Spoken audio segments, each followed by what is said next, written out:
Hi, everybody. I'm immigration lawyer John Khosravi. Thank you for joining us again today for our regular Wednesday live Q&A where I'm taking your questions for general education purposes about U.S. immigration. We're here every Wednesday at 6 p.m. I don't think we've missed one. At most, maybe missed one, but I doubt it. I think it was like the Black Lives Matter thing where you're not supposed to post us to get in trouble, so we gave in. So let's see. We're going to talk and take your questions that they're coming in. We have a lot of regulars who already posted questions.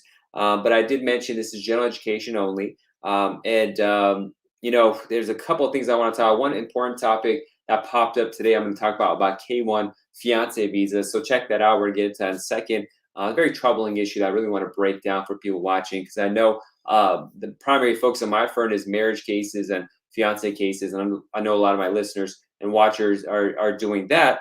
One note before I get to that is I have a thing called the Ultimate Marriage Green Card Guide about the marriage green card process. And you can download it free at www.marriageimmigrationlaw.com. And through that, you can get a better understanding of the general things involved in a marriage immigration case if you're planning on getting engaged or getting married. So you can plan this stuff ahead of time. So I guess with that, let's get it started. All right, what I talked about in the intro, before we get to your questions, sorry guys, be a little patient, but we'll get to it in a moment, is an issue that popped up this today for me where I have a client who met somebody online and decided, hey, I love this person. We want to get engaged and want to get married. And after reviewing the case, typically these are normal cases. People meet online all the time. Almost vast majority of my marriage green card cases are people who met online and stuff like that. However, for a fiance visa, they had adjusted the rules in 2005. And the initials of the rule is called the IMBRA, the Immigration, I forgot what the Marriage Broker Act or something like that. And the goal of this act in 2005 is to bring better protections for foreign fiancés and foreign spouses coming to the United States because, Congress, the U.S. Congress thought that potentially there's people abusing foreign people, bringing them here and being abused in a certain way. So they passed certain requirements to be able to bring someone here. For example, if you're doing a fiance visa, if you have a history of, domestic violence and stuff like that, they're going to prevent you from being able to use the fiance visa program. There's a lot of other parts to it. But what really hit us in this particular case was where the petitioner had met the foreign fiance through a website. Now, as I said earlier, most people are meeting their spouses or fiancés through a website. But there's a requirement that goes back to 2005. These guys think old days when they're marriage brokers, people you connect with and say, hey, I need to bring a spouse. And many times these spouses were from ex-Soviet Union countries, Eastern Europe, Ukraine, Russian. You might as the name they called it as a whatever idiom or not idiom, but example, they say Russian mail order brides, for example, because of the worries of abuse to these so-called Russian mail order brides, which is just not for Russia, it's from all the world. They said that if you are dealing with a marriage broker, which is an entity, there's a legal terminology for this, but generally it's an entity who is involved in the connecting people for relationships. Then before that marriage broker can connect you with a foreign person, they have to do a certain amount of things like getting certain piece of information from the U.S. person who wants to do a fiance visa in the future and provide that to the foreign person, or else you cannot use the fiance visa program. Now, none of my clients in the past and most of my colleagues too have not dealt with people who found their spouses or fiancés later on spouses through a marriage broker. So it's not an issue that typically comes up. But nowadays, with the increase of using relationship apps to find each other, these apps and these websites may be considered as marriage brokers. Now, the typical ones you think of that are popular in the United States would not fall under this category because there's an exception to being called a marriage broker. And it's something like this, where if the main goal of the company isn't to connect U.S. people, citizens, with foreign people for relationships and marriage, and they don't charge like different prices for men or women or for people in a different country, then it's fine. And typically, these Silicon Valley apps that we see don't have that, so it's not an issue. But this particular website, the prospective client had met their spouse from, put it out there when you go to them, and they said, listen, we're essentially mail order bride system. And, where our job is to primarily connect you with foreign women primarily to be able to get them, marry them eventually. So the goal was for a marriage relationship between a U.S. person and a foreign person, not a U.S. person with another U.S. person. There's this really foreign and domestic categorization there, whereas a lot of the apps that you're using don't care. They just say, okay, you're in LA, it's going to show you the people around you. If you're in New York, if you're in Paris, it doesn't really matter. But this website particular did that, and they charge men that are joining it, but they wouldn't charge women. So after reviewing this and just frustrated because of the answer I've given to the client, I said, listen, this is a marriage broker, in my opinion, and they didn't go through the proper procedure of finding of doing the background check. They need all this kind of stuff of you before they introduce you to your fiance. And now you're in bad luck because I don't think you could use the fiance visa program because of that. You'll probably have to end up getting married. And so, they weren't thinking about getting married that quickly or to plan that out. But it's very disruptive to their lives. And what's most difficult is just the fact that how would you expect a regular person who's just trying to find love to know about these archaic and complex rules that even many immigration lawyers don't know about it. It's not something I've dealt with before, and I have to do research just, the last few days on it. Once I noticed the website where they met. So be careful, be very careful as when you start down this path. It's just mired with landmines. And it's very difficult. And this IMBRA and the international marriage broker IMB can cause a lot of problems. I want to share that with you because we have a lot of couples here who meet online and are interested in the marriage green card case. Very important thing that pops up, and it just shows like with immigration, the laws are so intricate, and each case has so many weird things involved that it's good to have a lawyer, and it's good to a lawyer that's going to check and recheck and search for laws and stuff. Because it's complicated, and if this person was about to file on his own but decided to get a lawyer, he would have filed this, spent thousands of dollars, and then in 2 years or so, or a year to 2 years, would have gotten denial, just wasted that much of his youth and her youth and their lives and money. So it's really good to be careful, but I want to share that with you. With that long intro, let's jump into questions. Actually, before questions, I got to remind everybody, we do give free consultation. We have a raffle system. We get 3 of them every 10 minutes. We'll announce a person who likes, subscribes, and writes consultation in the comment section where they're watching. If you're chosen, you need to take a screenshot showing that your screen name is you and email it to me, and we'll schedule a time. My wonderful assistant, Katrina, in about 10 minutes or so, will announce our first winner. As I said, just like, subscribe, and write consultation, and we'll announce your name once she picks somebody. But with that, let's get started with the questions. All right, Marlon, one of our regulars, congrats on getting the green card, says, I called the Social Security office and they said to send the hard copy of the green card, my passport. Is that good? Well, it's not good or bad. It's just a procedure that since COVID started, that they're asking us people actually send these documents. I'm uncomfortable with that because they may lose it, but that is the procedure I've been seeing. If it's possible to go in person to talk with them about this stuff, that's what I would prefer to do. But it depends on how urgently you need their Social Security card. And right now, they're saying to mail it in, unfortunately. So that's just what we have to deal with. Thanks for tuning in, Marlon. I appreciate it. Artie, another regular, says, waiting for the live session. Always a pleasure for learning from John. Thank you, Artie. Thank you so much. Iman, another regular, considering that I have an I-130 and an I-140 petition, that's a family-based and employment-based case, is it bad for my record if I extend my stay B2 in the U.S. to an I-539? Will there be a bearing on that? Well, you could always make a request because you have petitions pending. You have to put it in the application. I think on the I-539 did ask if you have petitions pending, and it increases the chance of getting it denied. But Iman, I need to see the whole picture. It's way too case specific for me to advise what's going on. You have 2 petitions from an employer, and it's too complex for me to be able to answer something that specific here. Jazzy asks, do I get deported if I have domestic violence if I get a misdemeanor? So it depends. It depends on the state laws and how it's interpreted by the immigration authorities. For example, in California, if you do domestic violence with a weapon, I believe it is, and I don't handle criminal immigration cases, it's still considered a misdemeanor. And typically a misdemeanor is not an issue, but that statute in particular in California is problematic and can lead to deportation. So as you see, I don't have enough information about your arrest, your conviction, what state you're in, and to review all that stuff. So the answer is maybe. I need more information. I can't answer that here.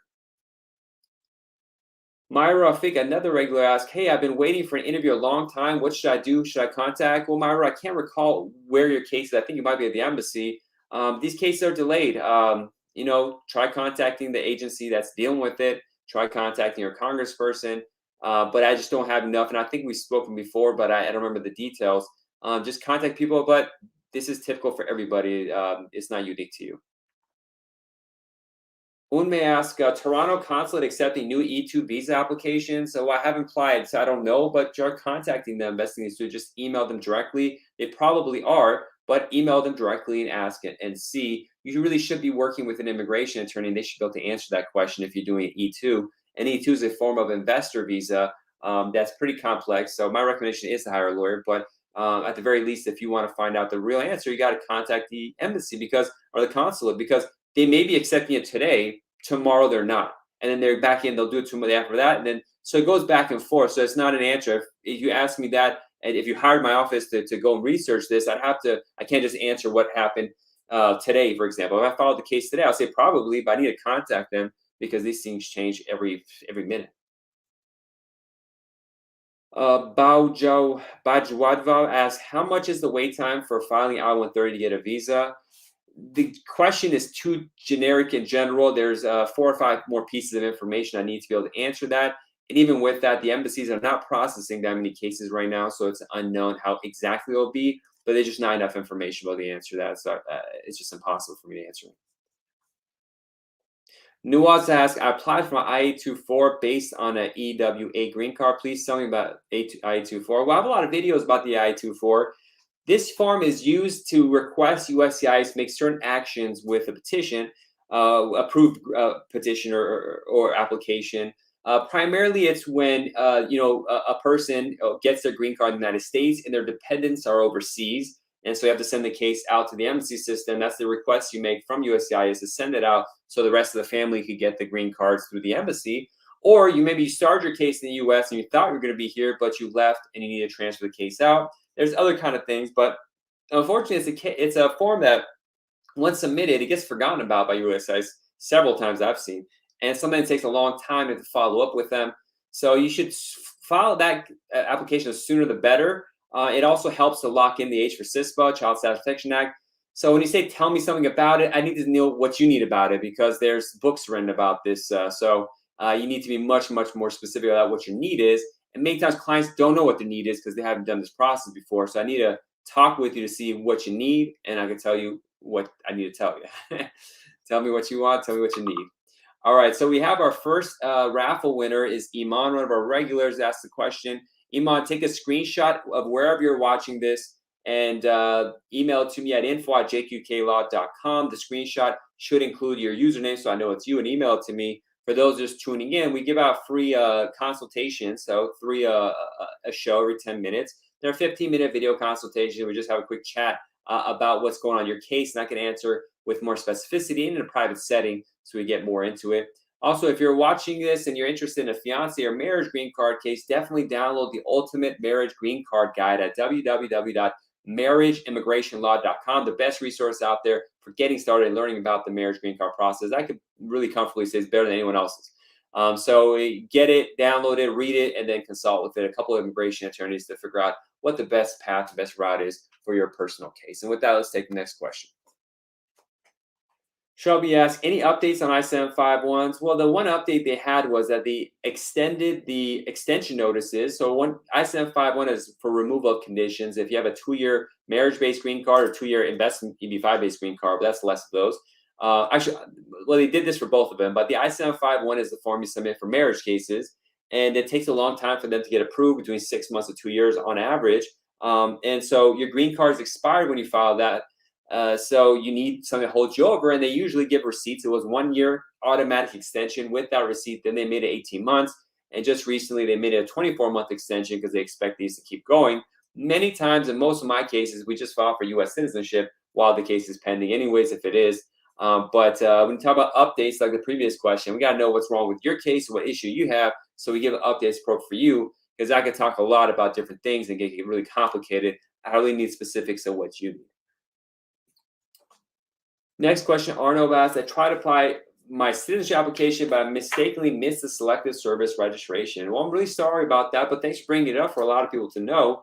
The United States doesn't actively recruit and force people into the military, but they have a thing called the selective service draft, which is when a U.S. person, whether a citizen, a green card holder, or even a person here illegally, the only people who don't have to register are people here on non-immigrant visas, like student visas.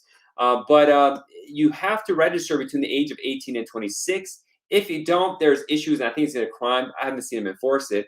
But the bigger issue for foreign nationals is if you don't do it, that's a good moral character issue for applying for U.S. citizenship. So you won't. It'll take either 3 to 5 more years after the age of 26, depending on how you got your green card, to pass before you can file for citizenship. And unfortunately, it pops up when you adjust status in the United States. Most of the time, USCIS will automatically register you for the selective service draft if you're between 18 and 26. But for those going through consular processing, getting the green cards through the embassy, they should give you a notification piece of paper reminding you to do this, but most times they don't. And so people, usually it's the children of people getting green cards, the children getting green cards with them. They come here, have no knowledge of this, and all of a sudden they're hit really hard by not doing this, and it delays their ability not only to become a citizen, but there's restrictions on getting like financial aid and college tuition, this and that, if you haven't signed up for the selective service registration. So it's something to be mindful of, and unfortunately, that hits you. So I'm sorry to hear that, Arno, but sometimes they'll make exceptions, but talk with an immigration lawyer to see if you fall within any of them, or there's a time. So if you wait a certain amount of years, it's okay. We just have to count the days and the years and see what's going on with your case. But thank you for the question. Sir, Yas asks, I-130 for parent, do they need to have their birth certificate? I have my birthday showing their name, but unfortunately they don't have. Well, I think you asked this question last week as well, Yas. Yes, eventually your parents, each of them will need their birth certificate. If none was ever issued, they have to get a certificate of non-availability potentially. It depends on what country they're from and what kind of issues they have and a lot of other factors. But for most people, if you want to get a green card, you have to provide a birth certificate. Now, you can start an I-130 for a parent without their birth certificate, but later on, if they do consular processing or if they're here and they do adjustment of status, part of the main requirements is providing a birth certificate. But again, there's exceptions. For example, people in India born before like 1960, I think, there was no birth certificates issued. So they have to get a certificate of non-availability and find alternative documents to prove that who they are and what their name is and all this kind of stuff. It gets messy. Typically, I see this with Indian cases. But you have an issue with like Yemen, for example, where historically they wouldn't they didn't even have birthdays in Yemen. They don't even celebrate the days. So they don't have the document either. So you got to jump through hoops and figure out what to do with it. But, I wouldn't start a case without having all the ducks in a row. But thank you for your question, Yas. Ellie asks, hi, John. I applied for extension of a B2 tourist visa more than a year ago, and I recently got my biometrics done. They still haven't answered. Do I need to be physically present here for any other interviews? Or, I don't have the rest of the question. Well, there's not going to be an interview for a B2 tourist visa. It's a mess that's taking a year plus to get something approved that is only approved for 6 months. They'll probably give you a full extension up to the time that they issue it. It depends on your personal circumstances, if you need to leave or not, a lot of different factors. It gets too case specific and personal in your case, so I can't answer that in a public forum like this. LA, do I need to be physically back? Can I travel back to my country? They're making time to help us. Thank you for coming. You can. I mean, you could always leave, and there's ways of dealing with that. But I can't advise on that here because I need to get very specific information, and it's not a forum for that. People may misunderstand it. So I'd recommend consulting with an immigration attorney private for help on that. Mario asks, hi, John. I'm an F1 student and a fiance is a green card holder, EB2. Do I need to maintain my F1 status after filing for adjustment? Thank you. Well, it's a really typical question we get, Mario. First of all, congratulations on your plan to get married. It's wonderful news. The thing about adjustment of status, which is application for green card, if you're in America filing with USCIS Form I-485, is you only need to maintain status until the filing of the adjustment of status. So I'd wait at the very least until getting the receipt for the I-485 before you would drop out of school if that's your intent. However, you preferably would maintain the underlying petition of the F1 student status and keep going to school and maybe get OPT later, because when there's a possibility, hopefully not, but you get married, things are good, but then something bad happens and you want to separate. And if you get divorced, it most likely will destroy the marriage green card case. And once that happens, you're out of status. So preferably you maintain the F1 status, hold you over in case there's mistakes, there's issues, and maybe USCIS actually denies your case to the refile. It's good to have that in order. Now, if your spouse was a US citizen and you submit the case and for some reason you like missed some documents, made errors, and then they denied your case, then you're out of status. Now, if you're married to a citizen, you can just pick up a refile immediately.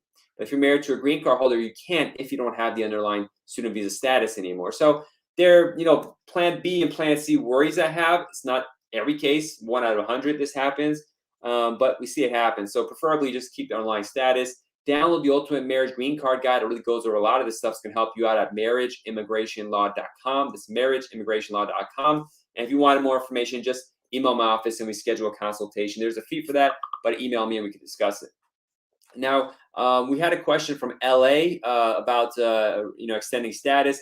LA, you're our raffle winner. Thank you so much for watching. Take a screenshot of where you're watching this so I can see that username is yours, and then email it to me at info@jqqlaw.com. So we schedule a quick 15-minute video consultation, just recap and explain the situation I was talking about, which I could do better in a private setting. Ellie, thanks so much for joining. For those just tuning in, every about 10 minutes or so, we announce a winner for our raffle where we give a 15-minute video consultation at no charge. We've already done 2 in about 10 minutes or so. We're going to do our last one, so stay tuned. If you want to join, just like, subscribe, and write consultation. And my wonderful assistant, Katrina, will name someone off for me in the background, and we'll name your name. Thank you. So let's take the next question. Mohammed asks, can F1 students shadow a doctor as it meets criteria for unpaid internships? It's one of those on the line issues. What you should do is talk with your school, your designated school official, and see if they could okay it, or if they have certain programs. They're probably going to say no, they're not aware. I prefer there not be unpaid internships. Maybe if there's for credit, I'd prefer you do it like that, school credit. But talk with your national department, and I would have to kind of jump in and have a private consultation. There's problems that can come out of this. I really want to be very careful and study exactly what you're doing and what the work is and all that kind of stuff. I'm hesitant to give individual legal advice on something like this because it could be problematic as unauthorized employment or something like that. And I don't want to give that advice without giving full attention to the case. So talk with the school and then talk with an immigration lawyer or 2 or 3 to get better advice on that. User 28 asks, is it difficult to immigrate to the US if you're 40 years old? Age doesn't necessarily make a difference. It's generally difficult to come to the United States. So age isn't really a factor in any immigration program I could think of. It just depends on if you have access. The US immigration system is based on 3 primary ways of coming here, 3 to 4. First is family-based. So it's not your age. It's like you have a relative that's close enough. Secondly, it's employment-based. And so it depends on if you have a job, your education eventually, if you're extraordinary ability, if you're investing, not age-related. Third, if you're win the green card lottery, the diversity visa lottery, again, not age-related. And then finally, some people do asylum. Those are the 4 main ways people get status in the United States, immigrants, green card holders. There's some smaller ways, U visas or something like that, that eventually could lead to green card or some other things. But basically, that's it for the most part. So again, age doesn't play a factor primarily in those. Now, I mean, let's say you were a baseball player for 39 years, top of your game, then you retired at 40, you wouldn't be able to get a special baseball, top baseball player kind of green card. So it gets really nuanced if you're going to read to age, but it's generally a non-issue. It really depends on your personal background and those factors I talked about who could start the case for you. Jazzy asks, I have a 10-year green card. Do I get deported if I get a misdemeanor in California? Hi, Jazzy. It depends on what the exact statute is that you're getting a misdemeanor for. So the question is too broad. I'd have to sit and study the case and see what's going on. I would recommend consulting with an immigration attorney that specializes and focuses on criminal immigration cases. They will need to see the arrest history. They have to see the court records. Hopefully, you'll talk with the immigration lawyer before pleading or having the case done, so you can maybe work something out that looks better and have less immigration consequences. But the information you have is just that you provide, just saying a misdemeanor is like 10% of what I would need to be able to answer that question. So definitely this is something to consult with a couple of immigration attorneys in private about. 29 Super C1 on regular says, hi, good night, Attorney Khosravi. Can the debt ceiling not being raised impact the backlog even further? Also, I see your point about immigration reform being tough to attain. Yeah, 29 Super C, I think it's you and a couple other people always mention, what do you think about this regulation? Is that, who said it? You know, a lot of people are doing clickbait kind of YouTube ads to try to YouTube videos about immigration, get a lot of views, and it works. But I always say, most of these are not going to work. The political process is way too complicated. And for those who don't know, there was this big immigration bill coming in, and the Senate parliamentarian, so no one's ever heard of this position, decided to take out all the immigration parts. You know, I didn't know the parliamentarian was going to screw this deal, but I knew it was going to get screwed some way or another. That's why I don't bother following it. Now, the debt ceiling not being raised, it can be a problem because a big part of immigration is a lot of background checks you have to do with the FBI and a lot of agencies. And if they don't get funding, then your case stalls because there's no one to do your background checks. So yeah, it's going to be a catastrophe. It's happened before. It's not the first time this affected immigration, but yeah, it could definitely affect immigration. Now, USCIS works on user fees, and partially the Department of State does too, but not completely. And so all these agencies are going to get affected. They're not going to have funding. They're going to probably lay off people or put them on hold and not work.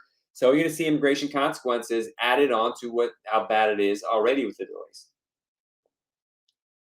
Although, really quick, I must say with regard to delays, we're getting citizenship cases and marriage adjustment cases in the U.S. with USCIS happening faster than I've ever seen it. Some people are getting citizenship naturalization interviews a couple weeks after filing. We're getting green card adjustment cases in some cities 3 months after filing.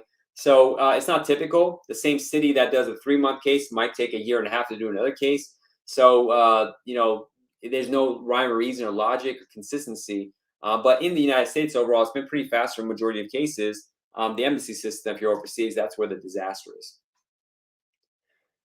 Mayra asks, hi, I'm from South Dakota. I've deferred action done through DACA. Can I apply for an I-140 change of status? Probably not. What's adjustment of status? But probably not, because you have to maintain valid status in the United States if you're going to adjust status. And I don't know exactly what status you have, but deferred action is not considered status. And so because you haven't maintained status, you won't be able to adjust. You'll probably need to do consular processing. There's risks to that. This is a unique situation, so 100% you should consult in private with a couple of immigration attorneys that can review your paperwork, see how you got deferred action, what the basis is, and all this kind of stuff. But most likely, adjustment of status, which you're asking, is not going to be possible. It's 9 out of 10 times, but it might be an exception. Manchester asks, I got my green card, but I don't have a passport. Can I use a reentry permit as a passport? Also, could you help me apply? You got to schedule a consultation. We're going to talk about the reentry permit. There's fees associated with it. Email me and take it from there. But can you use a green card? You have a green card and don't have a passport. Well, we have to see why you don't have a passport. You should be able to get one. If you got your green card based on being an asylee, you can get what's called a refugee travel document and use that as a passport. Not every country will accept the refugee travel document. Now, whether a country will accept a reentry permit for passport purposes,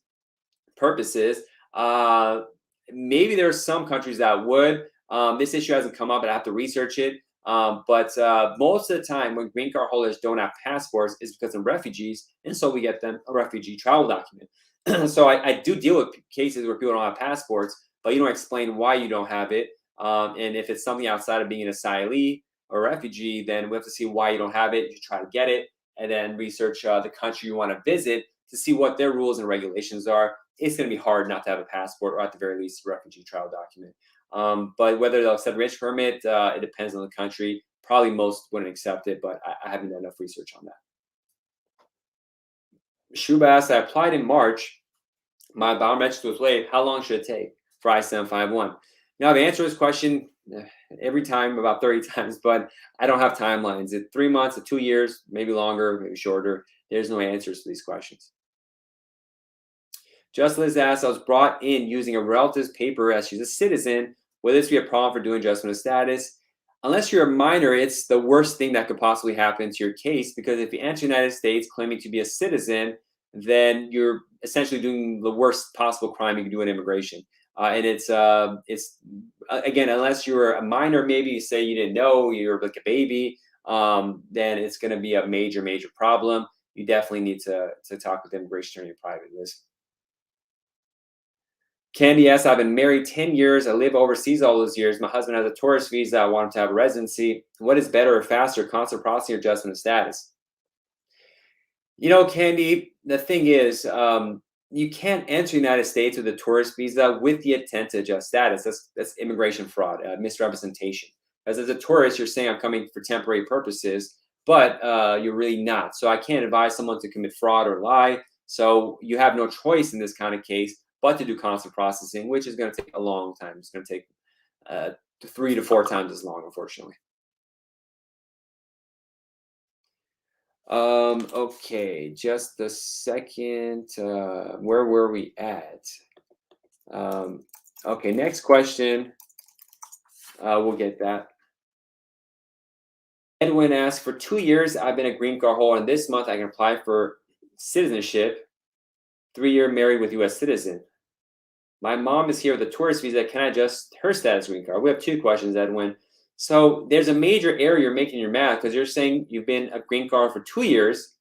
Um, and so you have to be a green card holder for 3 years, or 2 years and 9 days short of 3 years, the soonest you could file based on having a green card and being married to a U.S. citizen. You have to have your green card for at least 90 days before the 3-year mark.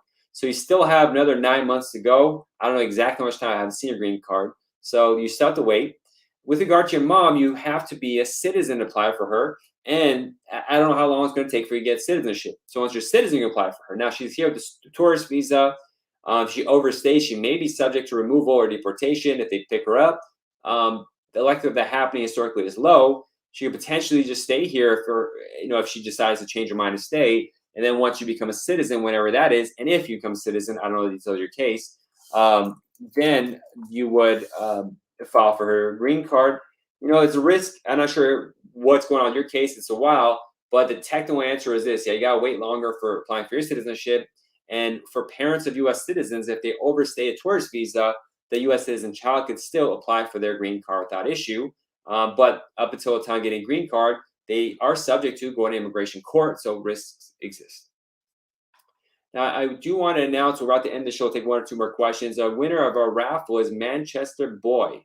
Manchester, thank you so much for watching. Please take a screenshot of where you're watching this so I can see your username and know it's you, and email it to me at info@jqqlaw.com. Again, that's info@jqqlaw.com, and we'll have a free 15-minute video chat to see what's going on in your case and talk in private. So let's do two more questions, Katrina, and we'll call it a day. Thank you for joining us. Great questions.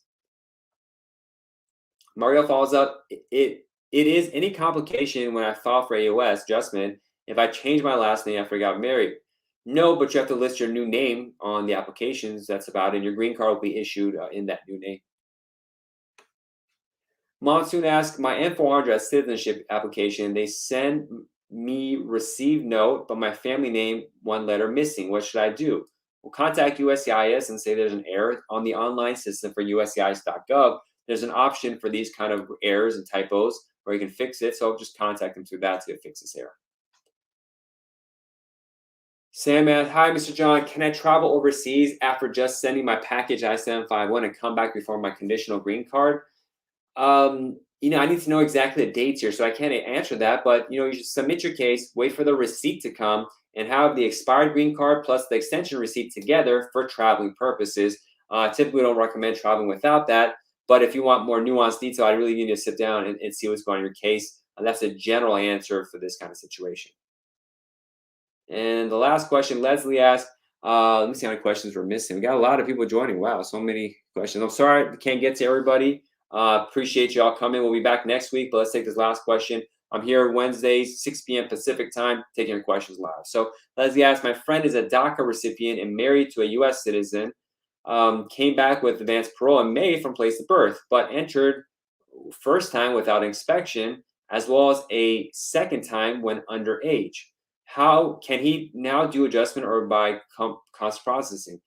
Leslie, that's too complex. Your friend should really schedule a consultation for an attorney to break down exactly what happened in each entry, what the situation was they left. I can't answer that question. It's too complex for me to answer that here. So let's just take one more question, then one I can answer, but this is too case specific. K4 asks, I'm married 4 months ago, applied for my green card. How long will it take? I don't know. Next question. I'm on a B2 visa. Mississippi Mr. asks, I met one girl and we are in a deep relationship. Can I marry her? How could I stay in the U.S.? I need legal advice. Well, you should consult with an attorney. To start, download the Ultimate Marriage Green Card Guide. It really answers your question there. Go to marriageimmigrationlaw.com. That's marriageimmigrationlaw.com, and download the Ultimate Marriage Green Card Guide. That'll answer your questions. And if you like, schedule a full consultation with me. We can talk in more detail by video with you and your fiance. Congratulations on falling in love. That's wonderful. But there's a lot of analysis that needs to happen. It just isn't the place for that. It's just for general quick stuff. All right, everybody. Thank you everyone for joining. We'll talk again next week. God bless. Be safe. Bye-bye.